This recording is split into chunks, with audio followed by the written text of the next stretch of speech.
Hi guys, welcome back to my channel. Today I'm going to show you how you can easily delete your browsing data like cookies, history on your Google Chrome.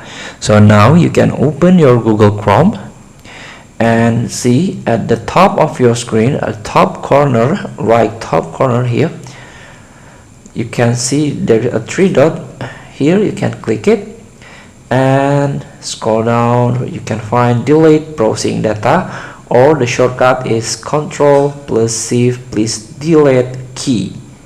Now let's try Ctrl Shift and delete, and this is the delete browsing data screen. So there's a basic and advanced.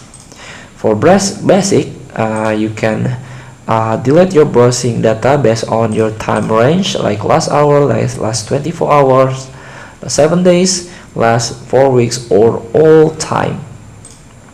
So you can choose, you can delete browsing history only, or cookies only and other site data, or case, image and files, in order to fresh up or clear up some space.